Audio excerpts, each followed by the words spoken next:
Hey guys, Paigesugarbutts here, and welcome back to another video. Shin Megami Tensei is a series that is honestly pretty crazy. There are so many different games, so many spin-offs, and these games have been around for years and years. I started off with these games with like a lot of people with Persona, and since then I just grown to love the series. Even if I'm not the best at it, I definitely enjoy these games. These games are great, however, some of them are really hard to get your hands on and are very pricey. So I figured today we'd look at some of these games and look at some of the really pricey ones. Now, my price ranges may not be exact because, you know, there's lots of different sellers out there. So yeah, we're going to look at the top 5 most expensive Shin Megami Tensei games. Now, keep in mind, this is mostly going to be like American prices, just because if I were to try to go over all of them, it would just be insane. Maybe in the future I'll do like a Japanese price video, but anyway, let's get on with it. So with the recent shutdown of the Nintendo eShop, there's been a lot of 3DS games going up in price, and that includes Shin Megami Tensei 4. Now, this game was already expensive to begin with, but over time, it's gotten even more so. Now, I bought this game on the eShop before it closed because the physical copy of this game is just insane. This game will usually go from like $72 to $75, depending on who you're buying from, which is pretty expensive, but hey, it's a great game, so it's worth it. Shin Megami Tensei Strange Journey is a game that's always stood out to me. It just looks super cool, but I haven't played it yet. I know it originally came out on the Nintendo DS, however, they did make a newer game for it on the 3DS system, which is called Shin Megami Tensei Strange Journey Redux. This game is already pretty expensive on the original DS, however, the newer version is even more so expensive, being around $75 to $80. Definitely a game I want to try out, however, it will be a little difficult with the price.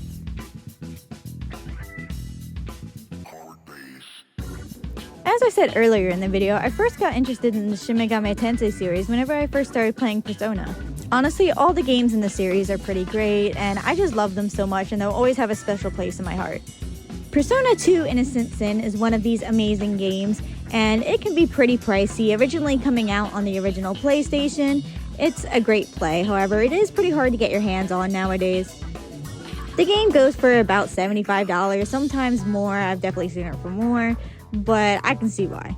Now, Persona 2 was split into 2 parts, which there's also Eternal Punishment, which is also pretty pricey, but not as much as this one. This next Shin Megami Tensei game I also have not played, just because it's not only very pricey, but very hard to find as well. I almost like never see it anywhere, but it looks like a great game. I love the art style. It just looks great. The story sounds interesting. I would just love to have my hands on this game at some point. This game usually sells from like $190 to like $200, which is insane. Sometimes even more, especially like complete or brand new. It's just crazy, but hey, maybe one of these days, right? And number 1 on this list is the original Persona on the original PlayStation. This game is so hard to get your hands on. Of course, you can play the PSP version of this game, which is still very expensive, but getting your hands on the original copy is just insane. Usually online, I see this game go for around like $265 and even more. It's insane, and I just don't know how anybody could afford this. I would love to have it in my collection one day, and we'll see if that happens, but for now, it is just too damn expensive.